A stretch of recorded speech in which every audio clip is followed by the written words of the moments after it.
Je n'aurais jamais cru que ma vie suivrait un rythme aussi immuable.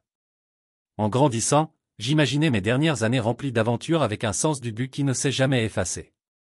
Mais au fil du temps, j'ai vu les gens autour de moi tomber dans des schémas prévisibles, des matinées passées dans les mêmes cafés, des conversations revenant sur des problèmes de santé, les dernières mauvaises nouvelles et des souvenirs lointains.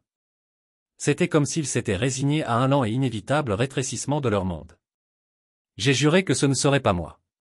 Pendant des années, j'ai essayé de m'opposer à cette capitulation discrète. J'ai trouvé de nouveaux passe-temps, recherché de nouvelles expériences et fait des efforts pour garder la vie intéressante. Mais peu importe l'énergie que je consacrais à garder les choses dynamiques, il y avait une partie de ma vie qui semblait déterminée à s'effacer. Mon mariage. Emma et moi avions passé des décennies ensemble, construit une maison, élevé une famille et résisté à toutes les tempêtes de notre vie. Et pourtant, quelque part en cours de route, nous avons perdu l'étincelle qui faisait de nous plus que deux personnes partageant le même espace. La plupart des gens de mon âge s'installent dans des routines, laissant la vie se rétrécir autour d'eux. Je le vois tout le temps. Des hommes de mon âge passent leur journée à se plaindre de la politique, de leur dernière visite chez le médecin et des personnes qui viennent de décéder dans le quartier. Ce n'est pas moi. Je ne suis pas prêt à passer au second plan. Mais Emma, elle est différente maintenant. Nous sommes mariés depuis 45 ans et quelque part en chemin, nous avons perdu quelque chose. La connexion, le feu, la partie de nous qui a fait de nous plus que de simples partenaires dans la vie. Ce n'est pas qu'elle ne m'aime pas. Je sais qu'elle le fait. Mais chaque fois que j'essaie de nous rapprocher, elle me repousse. Elle dit qu'elle n'est tout simplement plus intéressée. J'ai essayé de la raisonner pour lui rappeler qu'il ne s'agit pas seulement de proximité. Il s'agit d'intimité, de se sentir vivant.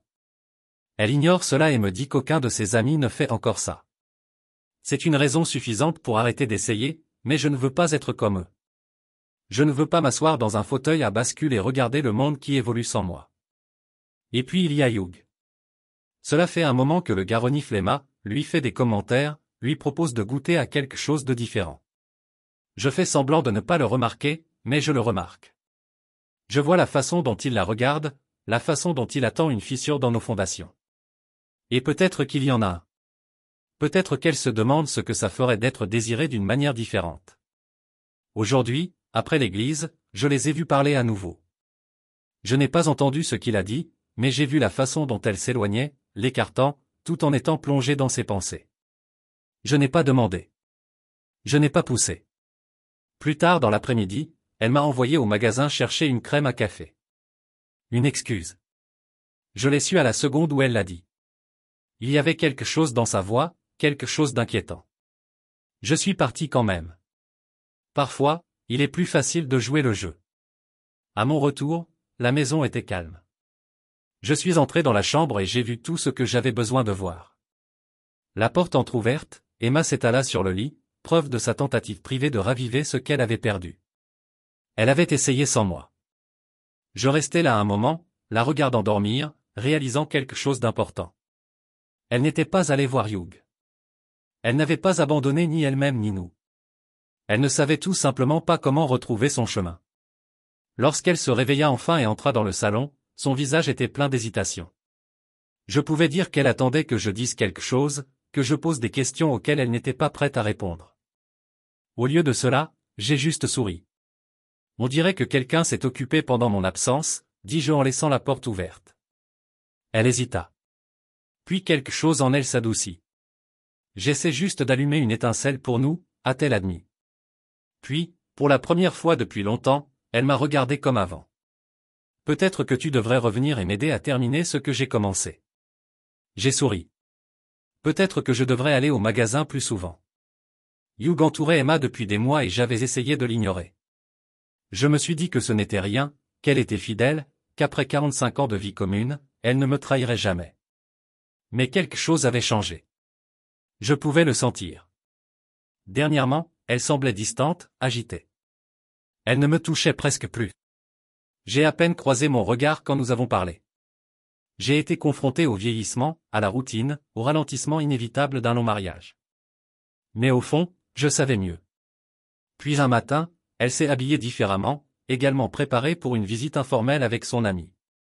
J'ai remarqué la façon dont elle choisissait soigneusement sa tenue, quelque chose de plus facile à enlever. J'ai vu la lingerie apparaître, quelque chose de nouveau, quelque chose qu'elle n'avait pas porté pour moi. Quand je lui ai dit qu'elle était superbe, elle a à peine réagi. Elle ne s'habillait pas pour moi. Elle a inventé une excuse pour aller voir Lydia. Elle a dit qu'elle serait absente pendant quelques heures. J'ai laissé tomber, mais quelque chose dans mon instinct m'a dit de ne pas le faire. Quand elle est rentrée plus tard, je l'ai su immédiatement. Elle bougeait différemment, comme si elle était trop consciente de son propre corps. Il y avait en elle une tension, une énergie qui ne m'appartenait pas. Ses yeux se sont écarquillés lorsque je lui ai demandé comment s'était passée sa journée. Elle m'a donné une réponse répétée, des potins, du tricot, comme d'habitude. Mais elle avait l'air coupable. Et puis elle l'a dit. Je me sens un peu malade. Je vais prendre une douche et me reposer. C'était tout. C'était tout ce que j'avais besoin d'entendre. Elle ne faisait pas que dissimuler quelque chose. Elle avait quelque chose. Je lui ai dit que je partais pendant un moment. Elle a à peine réagi. Peut-être qu'elle pensait que j'étais inconscient. Peut-être qu'elle pensait que j'étais toujours le même vieux fou qu'elle avait toujours connu. Mais je ne l'étais pas. J'ai appelé Lydia, lui ai demandé si Emma était toujours là. La réponse de Lydia fut rapide et simple. Emma n'était pas venue du tout. J'ai raccroché, serrant le téléphone si fort que mes jointures me faisaient mal. C'était réel. Ce n'était pas dans ma tête. Elle l'avait fait. Elle était allée chez quelqu'un d'autre. Je suis resté assis en silence pendant ce qui m'a semblé des heures, laissant la vérité s'installer. Après 45 ans, elle avait décidé que je n'étais pas assez. Elle ne m'avait même pas donné l'occasion de me battre pour elle. J'ai réfléchi à ce que je devrais faire. Appelez-la, demander une explication. Qu'est-ce que cela changerait? Au lieu de cela, je suis monté dans ma voiture et j'ai conduit. Je n'avais aucune destination en tête, aucun véritable plan. J'avais juste besoin d'être n'importe où sauf chez moi. Pour la première fois depuis des décennies, je me suis retrouvé dans un bar. Je n'étais pas le genre d'homme qui noyait ses problèmes dans l'alcool. Mais ce soir, cela semblait être la meilleure option. J'ai bu jusqu'à ce que le monde se brouille, jusqu'à ce que mes pensées se calment, jusqu'à ce que je puisse à nouveau respirer sans avoir l'impression que ma poitrine s'effondre. Quand je suis rentré à la maison, elle attendait. À la seconde où j'ai franchi la porte, elle l'a senti sur moi. Elle avait l'air inquiète. Peut-être qu'elle pensait que j'avais compris. Peut-être qu'elle essayait de lire sur mon visage pour voir si je savais que j'avais joué. J'ai dit que je regardais le match. Il a dit que l'équipe faisait de mauvais jeux, en donnait trop et faisait des mouvements stupides. C'était peut-être ma façon de lui dire que je savais exactement ce qu'elle avait fait. C'était peut-être juste plus facile que de dire « Je sais que tu m'as trahi ». Je lui ai dit que j'étais épuisé, que j'avais mal à la tête, que j'allais me doucher et me coucher. Elle a hoché la tête, mais j'ai vu la façon dont elle m'observait. Elle n'était pas sûre de ce que je savais. Et pour l'instant, je n'allais pas lui dire. Laissez-la se poser des questions. Laissez-la ressentir le même doute que moi depuis des semaines. Mais une chose était sûre. Tout entre nous avait changé. Et il n'y avait pas de retour possible. J'ai laissé Emma se plonger dans ses propres pensées, ne sachant pas si elle avait été attrapée ou si j'agissais simplement de façon étrange. Laissez-la se poser des questions. Laissez-la ressentir ne serait-ce qu'une fraction de l'incertitude que j'avais ressentie au cours des dernières semaines. À l'église, je l'ai regardée se déplacer dans la foule. Quelque chose était différent. La façon dont les hommes la regardaient, les regards persistants, les conversations à voix basse, je n'ai pas mis longtemps à comprendre. Ils le savaient tous. J'ai d'abord entendu Steve discuter avec elle comme si de rien n'était hors de l'ordinaire avant de lui faire une offre informelle. Si jamais elle avait l'impression que je n'étais pas assez, il était plus que disposé à intervenir. Il était marié, mais apparemment sa femme lui avait donné sa bénédiction. Pensant que cela pourrait raviver quelque chose dans leur propre relation, j'ai serré les poings, mais je suis resté sur place, observant la réaction d'Emma. Elle a refusé, mais le fait qu'il se soit senti assez audacieux pour même demander m'a dit tout ce que j'avais besoin de savoir. Puis Lloyd l'a approché avec la même foutue offre. Formulée différemment, mais tout aussi dégoûtant. Sa femme, fatiguée de ses harcèlements constants, lui avait apparemment dit de trouver quelqu'un d'autre, et Emma semblait être une option pratique. Encore une fois, elle a refusé. Mais cela n'avait pas d'importance. Ce n'était pas aléatoire. Ce n'était pas une coïncidence. Ces hommes la considéraient comme disponible. Puis est arrivée Lydia, son amie la plus proche, qui a confirmé ce que je soupçonnais déjà. La ville entière le savait. Sue, qui vivait en face de Hugh, avait tout vu. Emma entrant dans sa maison, ses bras autour d'elle alors qu'il fermait la porte. Si cela ne suffisait pas, elle avait tout filmé avec la caméra de sa sonnette. Ces images ont été transmises à leur groupe de tricot où ils étaient tous restés tard, regardant l'épreuve se dérouler. C'est comme ça que ça s'est propagé. Les épouses parlaient, les maris écoutaient, et au moment où samedi arrivait, Hugh avait été grillé sur le terrain de golf. Il a tout renversé. Cela expliquait l'attention qu'Emma avait reçue toute la matinée. Les regards, les sourires narquois, les suggestions désinvoltes d'hommes qui n'auraient pas osé auparavant. Hugh lui avait donné une réputation, la transformant en une sorte de prix pour tous les hommes de notre entourage qui se sentaient en droit d'y goûter. Lorsque Lydia l'a confrontée, Emma a paniqué. Elle pensait avoir été discrète. Elle voulait désespérément s'assurer que je ne le sache pas. Mais Lydia n'en était pas si sûre. Elle a dit à Emma que j'avais appelé chez eux l'après-midi où elle était avec Hugh pour la demander. C'était toute la confirmation dont Emma avait besoin. C'est pour ça que j'avais bu. Elle s'est effondrée devant Lydia, non pas par culpabilité pour ce qu'elle avait fait, mais parce qu'elle s'est rendue compte qu'elle avait été attrapée. Elle a essayé de le justifier, affirmant qu'elle m'aimait toujours, qu'elle avait juste besoin de se sentir à nouveau désirée. Elle a admis que je ne lui avais jamais fait sentir autre chose que belle, mais pour une raison quelconque, elle avait besoin de l'entendre de quelqu'un d'autre, et Hugh le lui avait donné. Lydia ne s'est pas retenue. Elle a souligné l'évidence. Il ne s'agissait pas pour moi de manquer de passion. Il s'agissait du frisson de quelque chose de nouveau. L'empressement de faire quelque chose d'interdit. Emma l'a admis. Hugh n'avait rien fait de nouveau.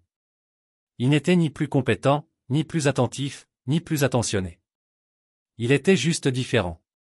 Et cela lui a suffi pour gâcher 45 ans de mariage. Puis elle a encore paniqué. Elle m'a demandé si je divorcerais. Elle n'avait pas pensé à ce que cela lui ferait d'être de l'autre côté de la trahison. Lorsque Lydia a inversé la situation, lui demandant comment elle réagirait si elle m'avait surpris avec une autre femme, elle a réalisé. Elle s'était convaincue que tricher pourrait en quelque sorte raviver ce que nous avions. Qu'après avoir été avec Hugh, elle et moi nous reconnecterions soudainement. Mais une semaine s'était écoulée et nous n'avions pas été ensemble une seule fois. Elle avait recommencé à me traiter comme un compagnon, pas comme un amant. Et c'est tout ce qu'elle avait toujours voulu que je sois. Lydia, aussi directe que jamais, lui a dit exactement ce que j'avais déjà commencé à planifier. Je ne me battrai pas pour elle. Je ne discuterai pas, je ne crierai pas et je n'exigerai pas d'explications. J'étais ingénieur. J'étais méthodique. J'avais déjà commencé à préparer la suite. Emma m'avait pris pour acquis. Elle m'avait vu comme sa présence fiable et confortable, toujours là, toujours en attente. Elle n'avait jamais pensé qu'un jour je pourrais décider de m'en aller. Et maintenant, elle commençait à réaliser qu'elle m'avait peut-être perdu pour de bon. Je restais assis en silence, mon esprit étant rempli de pensées que je ne parvenais pas à démêler. Le poids de ce qu'Emma avait fait pesait sur moi, m'étouffant. 2 jours. C'est tout ce qu'il fallait pour que tout le monde le sache.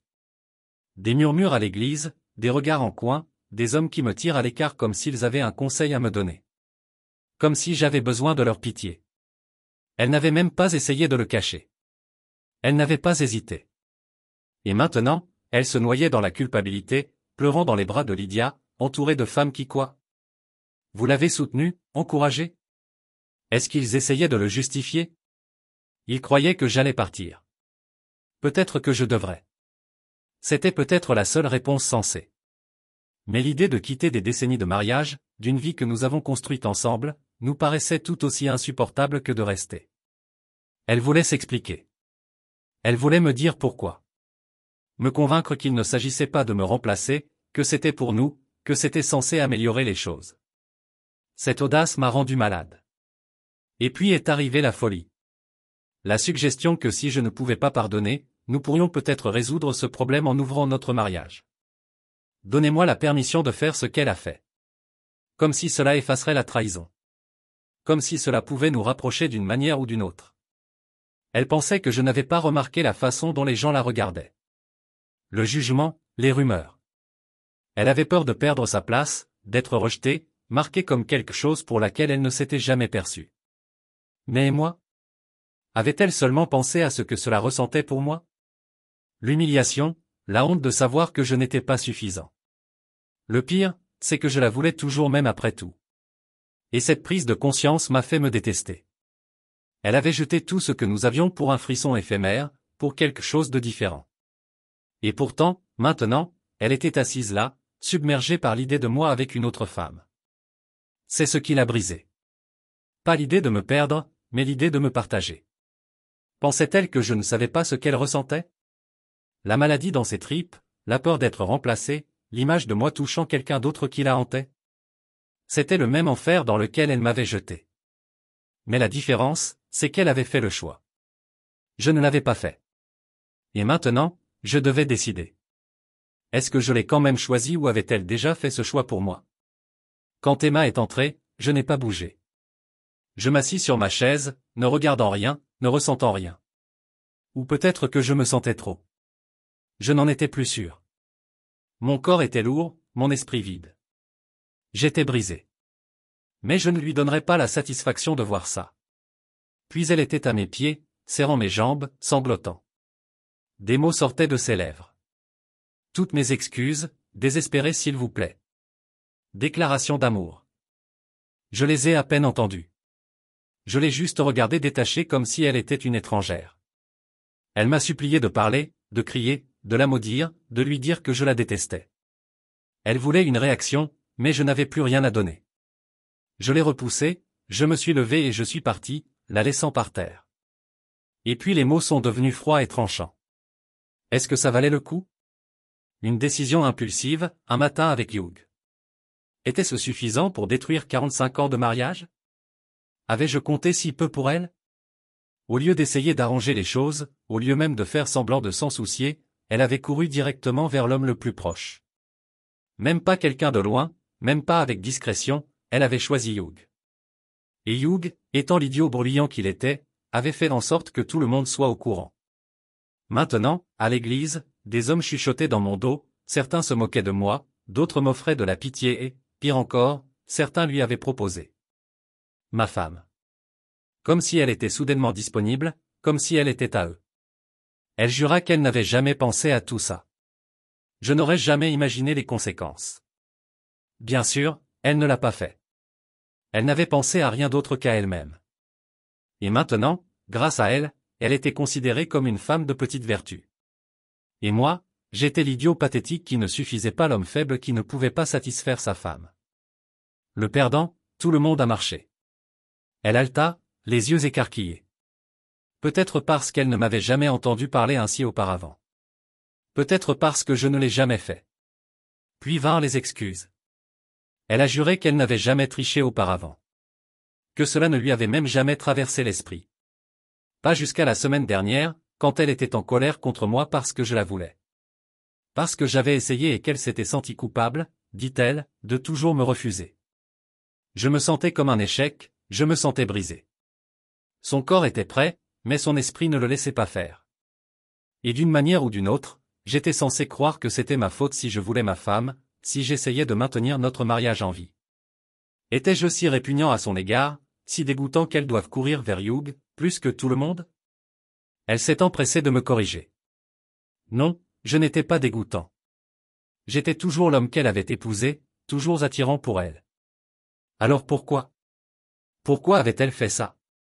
Qu'est-ce que Hugh lui avait donné que je ne lui avais pas donné? La réponse m'a frappé avant qu'elle puisse la dire. J'étais prévisible, fiable, le même vieux Théo.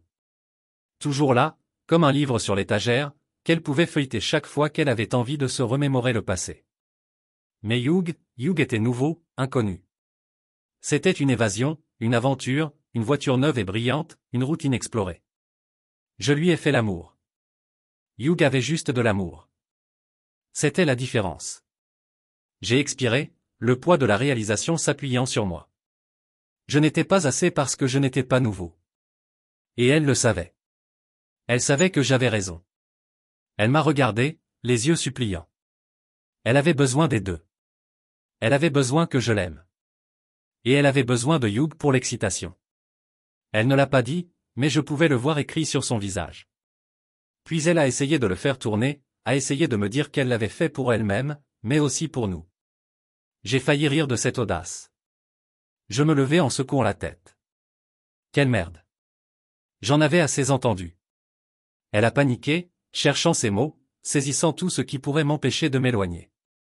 Elle m'aimait, insistait-elle. Elle s'était sentie laide, vieille, indésirable. Elle ne comprenait même plus pourquoi je la voulais. Mais maintenant, après cela, tout à coup, elle me voulait. Je voulais le prouver. Nous voulions passer le reste de notre vie à faire l'amour, sans plus jamais me refuser. Dommage, proximité. C'est ce que c'était. Je le lui ai dit. Et je lui ai dit que je connaissais la vérité. Si One Morning with You lui avait fait ça, ce ne serait pas la dernière fois. Elle aurait à nouveau envie de ressentir ce sentiment. Elle ne pourrait pas s'en empêcher et je ne lui ferai plus jamais confiance. Elle m'a supplié de lui dire qu'elle avait tort. Mais elle savait que ce n'était pas le cas. J'ai vu la prise de conscience s'installer sur elle. La peur qu'elle m'ait perdue, la compréhension qu'elle avait tout détruit. Elle a réessayé plus doucement cette fois, disant qu'elle comprenait ma douleur, ma colère, ma méfiance, que si les rôles étaient inversés, elle ressentirait la même chose. Elle jura qu'elle ne savait pas à quoi elle pensait. Mais ensuite, elle a dit la seule chose qui m'a presque fait rire d'incrédulité. Elle m'a dit combien elle m'aimait, combien je lui manquerais si je partais, comme si c'était moi qui m'étais éloigné. J'avais passé des années à essayer de raviver quelque chose dans notre mariage, en essayant de lui rappeler ce que nous avions. Mais elle avait été trop occupée à m'exclure, trop occupée à se distraire. Elle s'en fichait. Pas jusqu'à maintenant. Et maintenant, il était trop tard. Je n'allais pas rester assis à me remémorer le passé, à regarder des rediffusions de Bonanza, en attendant de mourir. J'en voulais plus. Je voulais un avenir. Je voulais construire quelque chose de nouveau avec quelqu'un qui me voulait vraiment. Quelqu'un qui ne me laisserait pas de côté pour un frisson bon marché. Et je ne pouvais pas faire ça avec une femme qui sauterait son cours de tricot pour aimer un autre homme. Elle m'a supplié de reconsidérer ma décision. Il m'a demandé de prendre une nuit pour y réfléchir. 45 ans. C'est ce qu'elle a jeté. Et maintenant, elle voulait que je lui donne une chance supplémentaire. Je n'ai pas répondu. Je viens de m'éloigner. Le lendemain matin, Emma a placé une assiette de gaufres devant moi, le sirop coulant comme une sorte d'offrande de paix. Elle s'assit en face de moi, ses yeux cherchant les miens, attendant. Elle m'a demandé si j'avais pensé à ce que nous avions. Ce que nous jetions. Elle a encore promis de faire tout ce qu'il faudrait. Supplie, excuse-toi, n'importe quoi. J'ai regardé la nourriture, mais je n'avais pas d'appétit. Ses paroles n'étaient plus que du bruit maintenant. Je lui ai dit la vérité. Rien de tout cela n'a rien changé. Ma décision était prise. Elle a changé de tactique. Les enfants, ne seraient-ils pas dévastés? Cela ne risque-t-il pas de diviser la famille? J'ai presque ri. La moitié d'entre eux étaient déjà divorcés. Les autres n'étaient pas vraiment sur des bases solides. Ils survivraient. En plus, ils me parlent à peine. C'était toujours elle qu'on l'appelait. Ils ont visité. Il prendrait son parti et raconterait l'histoire qu'il voulait. Elle expira, agrippant le bord de la table comme si elle s'y accrochait pour la vie. Puis elle a dit qu'elle avait une idée, quelque chose dont elle et ses amis avaient parlé. Je me suis moqué. Un groupe de femmes assises essayant de me soigner. Fantastique. Mais elle a continué. Ils avaient tous lutté, tout comme elle. Les mariages deviennent obsolètes. L'intimité s'estompe. La même routine ennuyeuse se répète. Mais au lieu de fuir, ils ont trouvé une solution. Selon eux, cela pourrait fonctionner pour nous aussi. Un arrangement. Je me suis penché en arrière, les bras croisés, attendant qu'elle ait fini. Elle expliqua comment ils avaient compris que le désir avait parfois besoin d'une étincelle extérieure, d'une chance de briser la monotonie. Si les deux partenaires étaient d'accord, ils pourraient explorer quelque chose de nouveau, de différent, puis ramener cet enthousiasme dans leur mariage. Il ne s'agissait pas de trahison, dit-elle. Il s'agissait d'un renouveau, d'une réinitialisation. Je l'ai regardée, attendant la punchline. Elle était sérieuse.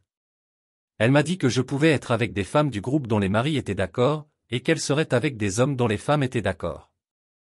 Si cela fonctionnait, il pourrait élargir l'idée, en présenter d'autres, voir qui d'autres pourraient en bénéficier. Je laisse échapper une lente inspiration. C'était là que nous en étions maintenant. Après 45 ans, nous avions atteint le point où nous transformions notre mariage en une sorte de service d'amour à l'échelle de la communauté. Emma ne broncha pas. Elle a insisté sur le fait qu'il ne s'agissait pas seulement de nous. Il pensait que c'était nécessaire, une façon d'aider les couples qui avaient perdu cette partie d'eux-mêmes, qui avaient peur de se perdre. Je secouai la tête. Cela me semblait faux. C'était désespéré. C'était comme si quelque chose allait se dérouler d'une manière que personne ne pouvait prédire. Et si j'étais honnête, je n'avais pas l'impression d'obtenir le meilleur résultat possible. Je lui ai dit que je devais y réfléchir un jour de plus. Cette nuit-là, elle s'est glissée dans le lit à côté de moi et s'est pressée contre moi, son souffle chaud contre mon épaule. Elle a murmuré qu'elle se sentait à nouveau vivante, qu'elle nous voulait à nouveau. Je me suis détourné. Tout ce que je pouvais voir, c'était elle avec une teinte. Elle s'excusa à nouveau, plus doucement cette fois. Ce n'était pas censé se passer comme ça. C'était censé être un secret, une chose ponctuelle qui raviverait quelque chose en elle afin qu'elle puisse se donner pleinement à moi. C'était censé nous rendre plus forts. J'ai serré la mâchoire. C'était la chose la plus absurde que j'ai jamais entendue. Et c'était un mensonge. Elle n'était pas rentrée ce jour-là avec une passion renouvelée. Elle était entrée comme une femme qui venait de tricher et n'avait même pas eu la décence de le cacher. Elle s'était moquée de lui. Elle ne pouvait pas croiser mon regard. Elle était allée directement à la douche, le laver pendant que j'étais assis là, sachant déjà qu'une semaine entière s'était écoulée, et ce n'est que maintenant qu'elle brûlait soudainement de désir pour moi. Elle resta assise en silence, ses doigts agrippant les draps. Elle murmura qu'elle n'avait aucune idée de ce à quoi elle pensait, qu'elle avait été stupide, qu'elle n'avait jamais fait quelque chose de pareil auparavant. Je n'ai pas répondu. Je viens de lui dire bonsoir. Elle s'est détournée et a pleuré. Alors qu'elle était allongée là, quelque chose sembla lui venir en tête. Depuis tout ce temps, je ne l'avais pas embrassée une seule fois. Les quelques fois où elle avait essayé, j'avais à peine répondu. Je ne l'avais pas touchée, je ne l'avais pas tenue dans mes bras, je n'avais pas plaisanté avec elle comme avant. J'étais devenu silencieux, distant, et il lui avait fallu une semaine complète pour le remarquer. Elle m'avait traité comme un vieux fauteuil confortable, toujours là, toujours en attente, pris pour acquis. Depuis combien de temps était-ce comme ça? Elle repensa à notre vie ensemble, à tout ce que nous avions vécu, à combien elle m'aimait, à quel point elle avait aimé notre vie. Et maintenant, après tout cela, elle l'avait jeté pour une matinée insignifiante. Le lendemain matin, je me suis assis à la table de la cuisine, sans regarder rien. Emma était assise en face de moi et attendait. Finalement, j'ai parlé. Je lui ai dit que j'étais prêt à essayer. Ses yeux s'écarquillèrent. Tu veux dire que j'ai hoché la tête? Quand est-ce que ça commence? Elle hésita. Je pense maintenant. Bien sûr. Pourquoi perdre encore du temps? J'avais déjà perdu tout ce qui comptait. Qui avait-il d'autre à perdre? Puis elle a mentionné les règles. J'en ai presque ri. Maintenant, tout à coup, elle voulait des limites, une structure, mais je lui ai fait plaisir. Si nous empruntions cette voie, nous devions d'abord être clairs. Il ne s'est rien passé chez nous. Notre maison, notre lit devaient rester les nôtres. Celui qui ne participait pas à un moment donné avait besoin d'un espace sûr, d'un endroit pour se détacher de tout ce qui se passait. Emma hocha la tête. Cela avait du sens. Deuxièmement, une transparence absolue. Chaque conjoint devait être d'accord. Pas de surprise, pas d'aventure cachée. Elle a accepté. La dernière chose dont nous avions besoin, c'était que des maris ou des femmes se présentent à notre porte, furieux et aveuglés. Nous étions sur un chemin qu'aucun de nous n'aurait pu imaginer il y a une semaine, et je n'avais aucune idée de où cela nous mènerait. Emma et moi étions assises l'une en face de l'autre, peaufinant les détails de ce qui ne pouvait être décrit que comme l'accord le plus absurde auquel j'ai jamais participé. Tous mes instincts me disaient que c'était une erreur, mais la logique, ou peut-être simplement la simple résignation, m'a retenu à la table. Si nous allions vraiment jusqu'au bout, nous avions au moins besoin de règles. Premièrement, pour éviter les malentendus, les conjoints devaient s'occuper des arrangements. Si Linda voulait que je sois avec son mari, c'était elle qui devait l'appeler. Si un homme voulait Emma, sa femme devait prendre les dispositions nécessaires. De cette façon, personne ne pouvait prétendre qu'il était ignorant ou prétendre qu'il s'agissait d'autre chose. Les veuves, les veufs et les divorces ne faisaient pas partie du marché. Uniquement les couples d'un commun accord. Emma hocha la tête, admettant qu'elle n'y avait pas pensé. Bien sûr, ce n'était pas le cas. Elle s'était lancée dans tout cela sans trop réfléchir. Ensuite, j'ai précisé que la discrétion était la clé. Il ne s'agissait pas d'établir des relations. C'était un accord physique, rien de plus. Pour éviter l'attachement, chaque rencontre serait une chose unique à moins qu'un conjoint n'approuve une répétition.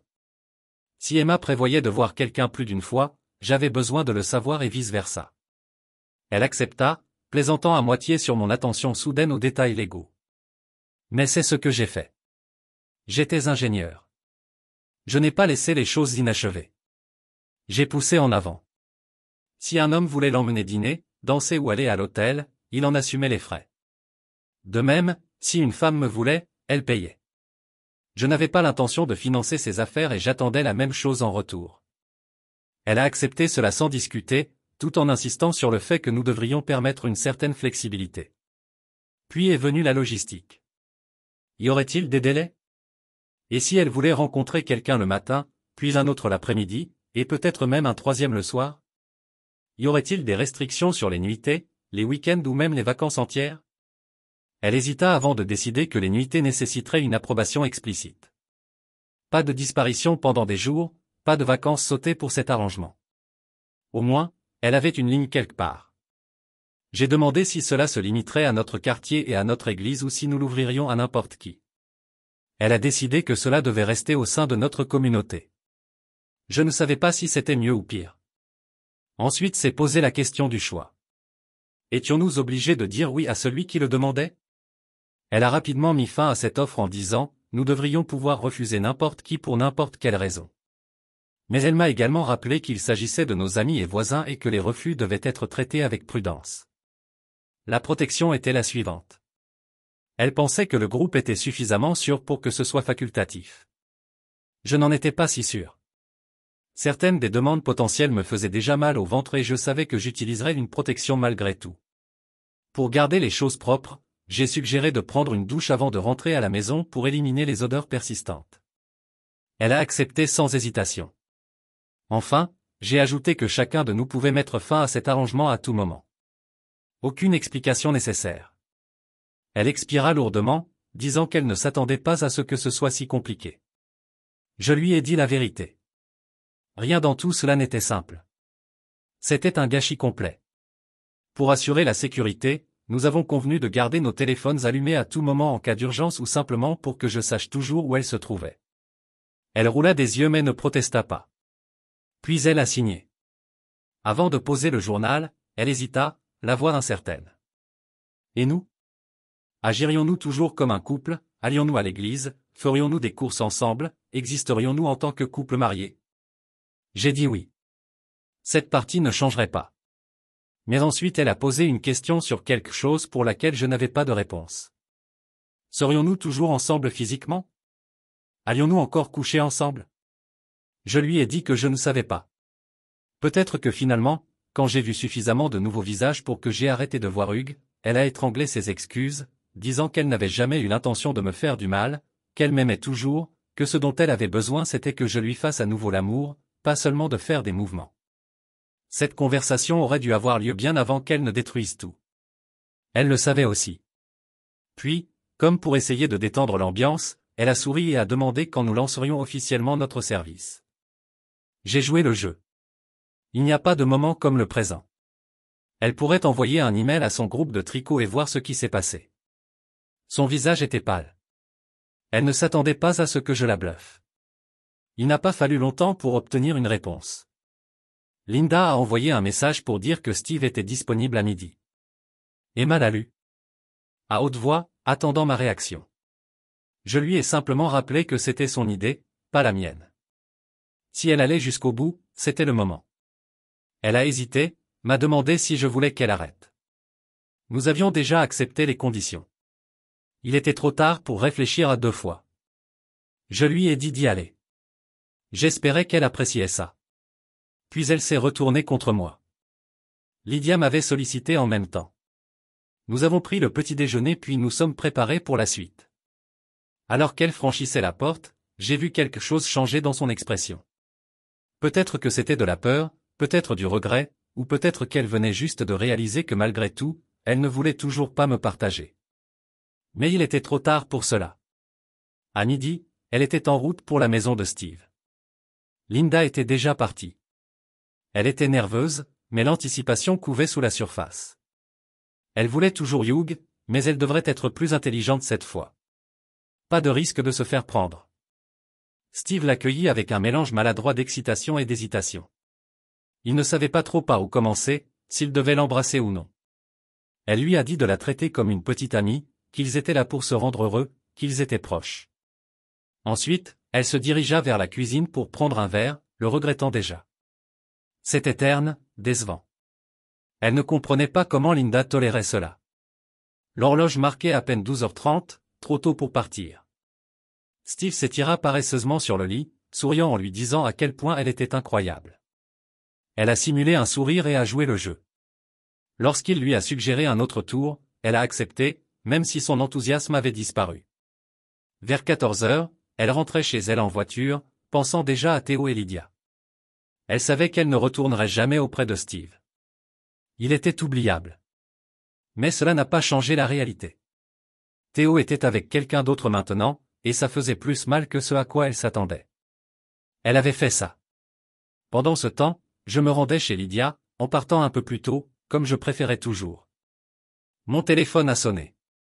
Le nom de Linda est apparu à l'écran. J'ai répondu. Elle est allée droit au but. Elle voulait être avec moi. Je lui ai dit que ce n'était pas comme ça que ça fonctionnait. L'accord était clair. Les conjoints devaient téléphoner. Sa voix trembla tandis qu'elle expliquait. Steve l'avait poussée à faire ça. Il était horrible au lit et Emma serait probablement à la maison dans 1 heure environ. Plus encore, il l'avait menacée lorsqu'elle avait initialement refusé. Et pire encore, il avait proposé Emma à l'église. Je le savais déjà. J'avais vu cela arriver. Depuis des années, j'avais envie de quelque chose, n'importe quoi, pour me sortir de l'engourdissement que je ressentais. Et maintenant, le voilà, disposé devant moi. Mais je n'étais pas sûr de ce que je ressentais à ce sujet. Une partie de moi voulait courir. Une partie de moi voulait voir où cela menait. La voix de Linda tremblait de colère contrôlée alors qu'elle me racontait tout. Steve avait refusé d'appeler, disant qu'il ne lui permettrait pas d'être avec un autre homme parce que cela ferait d'elle une femme de vertu facile. L'hypocrisie était stupéfiante. Il la trompait depuis des années et elle était restée d'abord pour leurs enfants, puis parce qu'elle se sentait piégée. Mais maintenant, elle avait fini. Steve l'avait finalement poussée trop loin. Il était dans sa maison dans son lit avec une autre femme, et elle a été laissée pour faire face aux conséquences. Elle ne voulait pas simplement se rendre. Elle avait besoin de croire que tous les hommes n'étaient pas comme lui. Ses papiers de divorce étaient déjà en mouvement. Rien à ce sujet ne ruinerait une famille. Elle avait déjà perdu la sienne. J'exhalais, frottant mon temple. J'avais des plans avec Lydia, et je ne savais pas combien de temps j'allais là-bas. Au lieu de cela, j'ai suggéré que nous sortons le lendemain soir.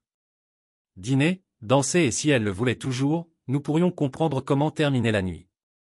Cela semblait être le genre d'approche lente qui pourrait lui rendre le contrôle. Elle était ravie, prévoyait déjà que Steve obtienne ses papiers de divorce le lendemain. En tant que merci, elle a promis de me faire cuire des cookies. Elle a demandé si je pouvais venir la chercher à 5 ans, assez tôt pour que Steve ne soit pas encore ivre. J'ai accepté. Puis avant de raccrocher, je lui ai dit la vérité. C'était une femme incroyable, belle, forte, et quand elle était libre de Steve, il y aurait beaucoup d'hommes intéressés par elle. Elle n'avait pas besoin de s'en soucier. Mais j'avais besoin d'y aller. Au moment où je suis arrivé chez Lydia, j'étais à bord, plus nerveux que ce à quoi je m'attendais. Je lui ai admis autant. Ce n'était pas quelque chose que je m'étais jamais imaginé faire. Elle rit, amusée par mon hésitation. Si elle était plus jeune, a-t-elle dit, elle m'aurait jeté sur le tapis avant même de savoir ce qui se passait, et je devrais ramener un taxi à la maison. Mais depuis que son mari est décédé, elle ne s'était intéressée à personne d'autre. Elle l'avait trop aimé. Elle avait toujours l'impression d'être là avec elle. J'ai alors réalisé qu'elle ne m'avait pas invité pour ce qu'Emma avait suggéré. Elle m'avait invité à m'empêcher de m'asseoir seule, de cuire mes propres pensées ou de noyer mes douleurs dans un bar. Elle le savait. J'ai grincé, gêné. Pas exactement mon moment le plus fier. J'ai demandé comment elle avait découvert tout ce gâchis. Lydia était plus âgée que la plupart d'entre nous, et d'une manière ou d'une autre, elle était devenue la personne à laquelle des gens se confiaient. Elle avait entendu plus de secrets qu'elle ne le voulait. Les gens lui ont dit des choses qu'il ne dirait à personne d'autre. C'est pourquoi elle m'avait invité. Elle n'était pas là pour juger. Elle n'allait rien dire à Emma. Elle aimait Emma en tant qu'amie. Mais même elle a admis que ma femme avait été stupide. Puis elle a demandé comment je me tenais vraiment. Je lui ai dit la vérité. J'étais brisé, vide, furieux, dévasté. Ma vie s'était effondrée en un clin d'œil. L'idée de sauter dans ce nouvel arrangement était folle. Elle a compris et elle a supposé être ingénieur que j'avais déjà commencé à diviser les actifs et à mettre en place des documents. Je ne voulais pas en discuter. Au lieu de cela, elle a demandé pourquoi j'avais accepté cela en premier lieu. Je m'étais demandé la même chose. En fin de compte, j'avais plusieurs raisons. Tout d'abord, c'était trop absurde pour ignorer. Je n'avais jamais entendu parler de rien de tel et j'étais toujours choqué par la rapidité avec laquelle les gens avaient répondu. J'avais déjà un rendez-vous pour demain. Lydia sourit, devinant immédiatement que c'était Linda. Je l'ai. Regardez. Comment diable saviez-vous? Elle a juste haussé les épaules. Puis son expression s'est assombrie. Elle m'a averti de faire attention. Steve était un gros buveur, et quand il était en colère, il pouvait être violent. Il avait déjà battu Linda. Si je la ramassais, Steve pourrait se déchaîner. J'avais besoin d'être prêt. Ivre ou pas, c'était un grand gars, et il savait comment lancer un coup de poing. Elle m'a dit d'être prudent quand j'ai également déposé Linda. Si Steve a recommencé à la frapper, je devais être préparé. J'ai hoché la tête. Après avoir parlé à Linda, j'avais déjà pris ma décision. Je n'allais pas être pris au dépourvu. Lydia m'a fait un petit sourire. Elle était contente de voir Linda. Elle avait beaucoup à offrir, plus que les gens ne lui en aimaient. Et il s'est avéré qu'elle et moi en avions beaucoup en commun. Randonnée, restauration des meubles, des choses pour lesquelles Emma avait perdu tout intérêt. Lydia m'a dit de lui donner une réelle chance de voir comment les choses se sont passées demain. Contrairement à Emma, Linda ne me prendrait jamais pour acquise. Elle ne me trahirait jamais. Et en prime, elle était plus jeune que moi, ce qui signifiait que nous étions probablement au même endroit mentalement et physiquement.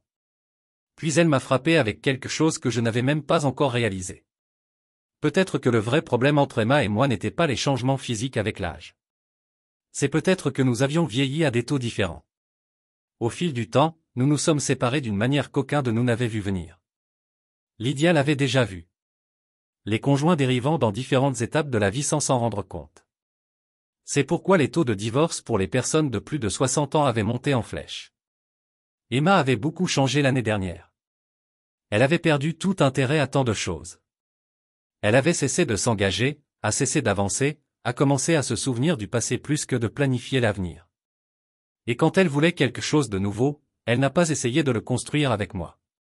Elle est allée à Hugh. C'était quelque chose que je ne pouvais jamais accepter. J'avais passé tellement de temps à essayer de raviver ce que nous avions, suggérant des événements de voyage, même de petites choses comme les foires et les marchés, mais elle a préféré s'asseoir à la maison pour vivre dans ses souvenirs. J'ai essayé de lui donner de nouvelles expériences, mais au lieu de les avoir avec moi, elle s'était tournée vers quelqu'un d'autre. C'était la ligne, celle que je ne pouvais pas traverser. Ensuite, Lydia a souligné quelque chose que j'avais évité. Peut-être que la vraie raison pour laquelle j'ai accepté tout cet arrangement fou était que je voulais attraper à nouveau Emma avec Hugh. Je ne pouvais même pas le nier. Elle sourit juste sciemment. Je l'ai regardée. Lisez-vous mon putain d'esprit? Elle a ri. Non, pas exactement. Mais elle avait tout déjà vu. Et elle avait vu la façon dont Emma avait l'air même après avoir été prise. Comme un enfant dans un magasin de bonbons. Elle n'avait pas besoin de capacité psychique pour le comprendre. Mais Lydia avait un cadeau. Les gens lui faisaient confiance. Ils sont venus vers elle pour obtenir des conseils, pour se défouler, se sentir en sécurité. Et si jamais j'en avais besoin, elle était là. Si je ne savais pas quoi faire, si j'avais besoin d'une caisse de résonance, si j'avais besoin d'un ami, elle était prête à être ça. J'ai accepté. J'aurais aimé voir plus tôt d'Emma que j'avais confronté les choses avant que tout explose, mais il avait frappé si soudain, j'avais à peine eu le temps de réagir. Lydia m'a lancé un regard ludique. Elle m'aimait. Si la présence de son défunt mari ne s'attardait pas encore. Elle a plaisanté, elle aurait pu tester ce que j'avais à offrir. J'ai juste secoué la tête et j'ai ri, fixant le plafond. Qu'est-ce que ma vie était devenue? Je ne m'attendais pas à ce que ma vie atteigne ce point. Assis en face de Lydia, sirotant du thé et parler du désordre que mon mariage était devenu, je me sentais comme un étranger dans mon propre monde. Lydia, toujours franc, taquina son défunt mari, plaisantant qu'il l'empêchait de profiter du moment. Mais avant de terminer, elle s'est assurée de me rappeler Linda. J'avais toujours pensé que Linda était une femme aimable, mais je n'ai jamais connu la profondeur de sa souffrance. Elle avait bien caché sa douleur, probablement par honte ou à la peur, se blâmant comme le font tant de victimes. J'ai accepté de la voir, sachant qu'elle avait besoin de quelqu'un dans son coin. Quand je suis rentré à la maison vers 5 heures, Emma était sur le canapé à regarder la télévision. Comme si tout était normal. Elle a posé des questions sur ma visite avec Lydia. J'ai gardé les choses simples. J'ai passé un bon moment, pas d'amour, juste une conversation. Elle sourit, faisant une fissure sur une sorte de mamelle de vulcan entre nous, mais je l'ai laissé glisser. Elle a ensuite mentionné avec désinvolture que Molly avait organisé une réunion pour Karl le lendemain matin. Le matin n'était pas son temps préféré, mais elle le ferait fonctionner. Elle a ensuite posé des questions sur mes plans. Je lui ai dit que j'avais un rendez-vous avec Linda demain soir. Cela a attiré son attention. Elle a souligné que Steve ne m'appellerait jamais, ce qui signifiait que je brise mon propre règle. Je l'ai admis.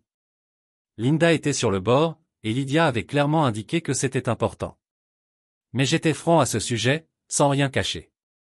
Je lui ai dit que je serais probablement de retour à 11 heures. Emma absorbait ceci, puis sans hésitation, elle a suggéré de voir Hugh pendant que j'étais parti. Elle a même envisagé de l'emmener d'abord dîner, mais elle ne voulait pas être trop douloureuse avant leur nuit ensemble. Puis, presque après coup, elle a admis qu'il la refuserait probablement. Elle s'est excusée dans la salle de bain, et quelque chose sur la façon dont elle a fermé la porte me rendait suspect. Nous ne fermons jamais les portes de cette maison à moins qu'il y ait une raison, généralement une mauvaise. J'ai écouté. Elle a chuchoté dans son téléphone, mettant en place une réunion avec Hugh pour l'heure exacte à laquelle je serais parti. J'ai ressenti une sorte de clarté malade. Après 45 ans, c'était là que nous étions. J'étais prêt à essayer de trouver un moyen d'aller de l'avant, mais Emma ne suivait pas seulement les nouvelles règles. Nous avions à peine commencé et elle les casserait déjà. Je n'ai pas dit un mot. Je lui ai simplement dit que je me dirigeais chez Linda et je lui ai rappelé de garder son téléphone en cas d'urgence. Elle a joué, me disant de lui dire bonjour à Linda pour elle. Je savais ce qu'elle pensait. Elle espérait que je resterais toute la nuit, la laissant libre d'être avec Hugh. Et le pire, je ne me sentais même pas coupable de ce que j'allais faire. Au moment où elle a répondu à la porte de Hugh, je m'arrêtais chez Linda. Une voiture de police quittait son allée. Mon estomac s'est effondré. Je me suis précipité à l'intérieur et je l'ai trouvée sur le canapé en tenant un sac de glace sur son visage. Steve s'était sous le taux, furieux de faire un match sur lequel il avait perdu de l'argent. Quand elle lui a dit qu'elle partait, il a cassé. Les insultes sont venues en premier, puis les poings. Pendant des années, elle s'était convaincue que c'était de sa faute. Que lorsque les choses ont mal tourné, elle méritait les conséquences. Mais ce soir, quelque chose a cliqué. Pour la première fois, elle a appelé l'urgence. La police l'avait regardé et l'avait arrêté sur place. Il serait en prison tout le week-end, et au moment où il est sorti, il aurait déjà été servi avec des papiers de divorce. Elle partait le matin pour rester avec l'un de ses enfants, mais au-delà de cela, elle n'avait aucune idée de ce qui venait ensuite. Je me suis assis à côté d'elle alors qu'elle parlait de sa vie, comment elle s'était toujours retrouvée avec les mauvais hommes. À l'université, elle est tombée enceinte, alors elle a épousé le père, croyant qu'elle faisait la bonne chose. Elle avait travaillé, élevé 4 enfants, a gardé la maison en marche. Ensuite, les enfants ont grandi et s'éloignaient, la laissant seule avec Steve. Il n'était pas intéressé par elle, juste à boire, à jouer et à la blâmer pour toutes les mauvaises choses dans sa vie. La solitude avait été insupportable. Elle avait essayé de tendre la main à ses enfants, mais ils avaient leur propre vie, leur propre famille. Elle avait des amis, mais pas de véritable compagnie. Personne avec qui partage les choses, pour rire, pour la tenir. Elle me regarda alors, réalisation se rendant dans ses yeux. C'est exactement ce que vous ressentez, non? J'ai hoché la tête. Elle soupira. J'ai l'air horrible, Théo. Vous n'avez pas à rester. Je ne te blâmerai pas si tu voulais partir. Je lui ai dit qu'elle avait tort. Les Ecchymoses n'ont pas changé qui elle était. C'était une belle femme, et aucun gonflement ne pouvait en retirer. Si ses yeux se refermaient, nous nous arrêtons chez Walmart et lui obligerions un patch pour les yeux. Elle pouvait se qualifier de pirate. Elle a ri en riant. Elle a essayé de protester à nouveau, mais je lui ai dit de mettre tout ce qui la faisait se sentir bien. Je serai là quand elle était prête. Elle hésita. Que penseront les gens s'ils nous voient? J'ai haussé les épaules. Que vous avez un lifting? Elle rit à nouveau, secouant la tête. Pour la première fois depuis longtemps, elle semblait plus légère. Avant de se diriger vers le changement, elle m'a serré dans ses bras et m'a embrassé la joue. J'ai nettoyé pendant qu'elle était partie. La maison était en désordre, le résultat de la colère de Steve. Je ne savais pas ce qui allait se passer ensuite, mais je savais une chose à coup sûr. Linda n'était plus seule. Linda sorta de la chambre, ses cheveux blonds encadrant son visage, le maquillage s'appliquait soigneusement pour masquer les ecchymoses. La robe légère qu'elle portait lui a donné une élégance sans effort, la faisant paraître plus jeune, plus libre. Mais quand elle a vu ma réaction, elle hésita, interprétant mal mon silence comme désapprobation. Elle s'est détournée, prête à changer, mais j'ai attrapé sa main avant qu'elle ne puisse battre en retraite. Elle était belle et elle avait besoin de l'entendre. Le soulagement adoucit son expression, et elle se pencha, m'embrassant avec gratitude. Elle a chuchoté à quel point cela signifiait que je l'ai vue, que je lui ai rappelé qu'elle valait quelque chose. Une menace en plaisantant a suivi, que si nous ne partions pas maintenant, elle pourrait juste me ramener dans la chambre, même si elle ne voulait plus jamais y revenir, sauf pour emballer ses affaires. En partant, elle a demandé avec désinvolture quel type de nourriture j'aimais, décidant des hamburgers et des frites dès que je lui ai dit que je n'étais pas difficile. Le trajet nous a conduits sur une route calme et presque cachée. Linda jeta un coup d'œil sceptiquement, commentant à quel point cela semblait isolé, mais je lui ai assuré qu'il était sûr. C'était un endroit où je fréquente jusqu'à ce que j'avais des raisons de ne pas le faire. À l'intérieur, le restaurant se sentait gelé dans le temps, chaleureux et familier. Carla, le propriétaire, m'a reconnu instantanément, me tirant dans un câlin avant de se tourner vers Linda. Il n'y avait pas besoin de présentation. Carla l'a jeté un coup d'œil et le savait. Elle a embrassé Linda aussi, chuchotant qu'elle devrait prendre soin de moi. Que j'étais l'un des bons. Linda a promis qu'elle le ferait. Le dîner est passé rapidement, la conversation coulant sans effort. Nous avons ri, partagé des histoires, et pour la première fois depuis longtemps, je me sentais plus léger. Au moment où nous avons fini de manger, Linda se pencha en arrière sur sa chaise, plaisantant qu'elle était heureuse qu'elle n'avait rien porté de trop serré. Le temps s'était éloigné plus vite que prévu. C'était déjà 8 ans, mais la nuit n'était pas encore terminée. J'avais promis de danser. Les yeux de Linda se sont allumés d'excitation et de nervosité. Elle a admis qu'elle n'était pas une grande danseuse, mais elle était prête à essayer. Quand elle a atteint son sac à main, proposant de diviser le projet de loi, j'ai refusé. C'était mon régal, ma façon de montrer l'appréciation de la soirée. À quelques portes, nous sommes entrés dans une petite salle de danse, le genre d'endroit qui appartenait à un vieux film hollywoodien. Le groupe a joué une mélodie lente et familière. Linda a tout pris, émerveillant de l'atmosphère. Elle m'a demandé si je voulais boire un verre, mais j'ai refusé. Trop de nourriture et d'alcool me dormaient directement.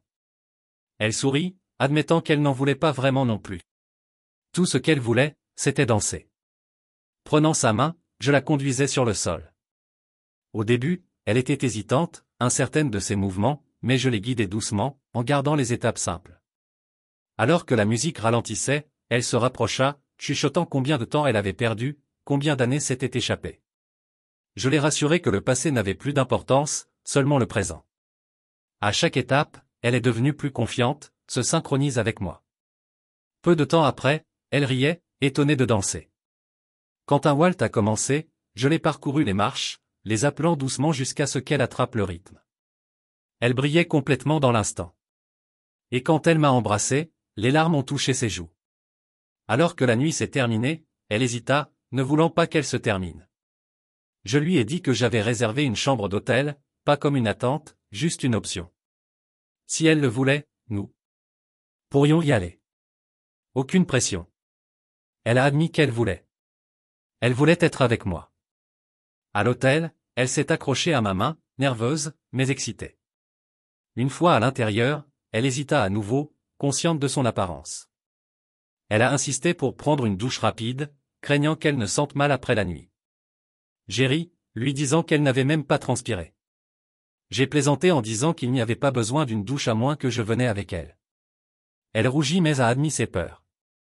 Elle manquait d'expérience et elle voulait que ce soit bon pour nous deux. J'ai promis de la guider, tout comme je l'avais sur la piste de danse. À son retour, elle a été enveloppée dans un pyjama délicat, semblant incertain. Je l'ai rassurée, lui disant qu'elle avait l'air magnifique.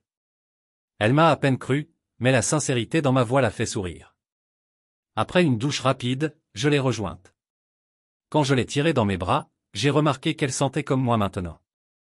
Elle a commencé à s'excuser, mais je lui ai dit que je l'aimais. Cette nuit-là, nous avons fait l'amour. Il n'y avait aucune ruée, aucune attente, juste une intimité tranquille qu'aucun de nous n'avait ressentie depuis des années. Par la suite, elle m'a tenu près, chuchotant qu'elle n'ait jamais pensé que cela pouvait ressembler à ça. Elle a demandé si je resterais la nuit. J'ai accepté, envoyant un message à Emma pour lui faire savoir que je ne reviendrais qu'à midi. Pendant ce temps, Emma, allongée à côté de Hugh, a lu le message avec un sourire narquois. Elle se tourna vers lui, sachant qu'ils avaient eu toute la nuit. Théo ne serait pas de retour à demain. Au fur et à mesure que le soleil se levait, j'ai remué, faisant attention de ne pas réveiller Linda. Mais avant de pouvoir bouger, elle a tendu pour moi, me rapprochant. Des larmes ont jailli dans ses yeux en chuchotant que cela avait été la meilleure nuit de sa vie. Elle détestait que cela devait se terminer. Bientôt, je partirai. Je retournerai à Emma. Mais quelque chose avait changé. Elle se sentait différente, plus légère, entière. Et pour la première fois depuis longtemps, moi aussi. Je n'ai jamais pensé que cela se terminerait comme ça. Après toutes ces années, tous les moments que nous avions partagés, j'avais imaginé un autre type de fin. Celui où nous nous sommes vieillis ensemble, où nous avons affronté tout ce que la vie nous a lancé en équipe. Mais j'étais là, debout au seuil de ma propre chambre, en regardant ma femme s'emmêler dans les draps avec un autre homme. Et pas n'importe quel homme, Hugh. La voix d'Emma, une fois si familière, sonnait maintenant à l'étranger alors qu'elle lui murmurait, satisfait, lui disant à quel point il était merveilleux. Elle n'avait même pas remarqué que j'étais là. Je m'éclate de la gorge, pour ne pas être dramatique, mais parce que je devais dire quelque chose avant de perdre le sang-froid qui m'avait laissé. Au moment où elle m'a entendu, elle serait dit, la tête claquant vers moi, son visage s'écoulant de toutes les couleurs. Elle balbutia, se précipitant pour une excuse, comme s'il y avait quelque chose qu'elle pouvait dire à défaire ce que je venais de voir. Je n'ai pas élevé la voix. Je n'ai rien lancé. J'ai simplement dit à Hugh de sortir. Il hésita, essayant de s'habiller en regardant ailleurs que vers moi. Emma, changeant soudain de blâme, se retourna contre lui, l'appelant la plus grande erreur de sa vie. Il marmonna des excuses plus gênées qu'autre chose, et s'est enfui comme le lâche qu'il était. Emma, toujours sans vêtements sous les draps, sanglotait, suppliant le pardon, disant qu'elle ne savait pas pourquoi elle l'avait fait. Elle a promis que cela ne se reproduirait plus jamais. Elle changerait, serait plus affectueuse, serait tout ce dont j'avais besoin. Mais je ne ressentais rien. Pas de rage, pas de chagrin, juste de l'épuisement. Pendant des années, j'avais demandé son attention, pour un certain effort, pour que tout me rappelle que j'allais à elle. J'avais combattu pour ramener la vie dans notre mariage, et elle l'avait rejeté, me traitant comme un vieux meuble, confortable, fiable, mais inaperçu. Je lui ai remis l'enveloppe que j'avais préparée. À l'intérieur se trouvaient des papiers de divorce et les termes de notre séparation. Elle pourrait garder la maison, les choses dedans, tout. Je n'en avais pas besoin. Je lui ai dit que j'appellerais les enfants, je garderais les choses simples, leur disant que nous nous sommes séparés. Si elle voulait leur dire la vérité, c'était son choix. Elle serra l'enveloppe, sanglotant plus fort, réalisant que ce n'était pas un bluff.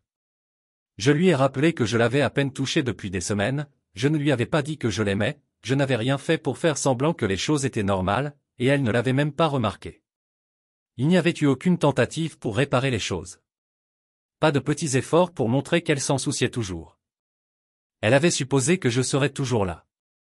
Et maintenant, comme elle m'a supplié de ne pas y aller, il était trop tard. Je soupirai, la regardant une dernière fois. Elle avait été une bonne épouse, une bonne mère. Mais quelque part en cours de route, elle avait cessé de vivre, avait cessé d'essayer, et j'avais fini de me battre pour quelque chose qui n'existait plus. J'ai emballé quelque chose, juste des éléments essentiels. Tout le reste n'était que des trucs. Alors que je sortais de la porte, je l'ai entendu se chuchoter, lui demandant pourquoi, criant qu'elle ne trouverait jamais un autre homme comme moi. Elle avait raison. Au moment où j'ai atteint la maison de Linda, les larmes brûlaient encore dans mes yeux. Peu importe à quel point je me suis dit que j'avais vu cela venir, que je m'étais préparé, ça faisait toujours mal d'une manière que je n'étais pas sûr de pouvoir expliquer. Linda était assise sur le canapé en pleurant aussi. Elle m'attendait, sachant comment cela se terminerait. Quand elle a vu mon visage, elle m'a tiré dans ses bras sans hésitation. Elle a chuchoté qu'elle était désolée, a demandé s'il y avait quelque chose qu'elle pouvait faire pour aider, mais je n'avais pas de réponse. Tout ce à quoi je pouvais penser était la même question qui boucle dans mon esprit. Pourquoi? Pourquoi Emma avait-elle besoin de Hugh pour se réveiller? Pourquoi n'aurait-elle pas pu prendre vie sans tout détruire? Linda essuya ses larmes et m'a regardé dans les yeux.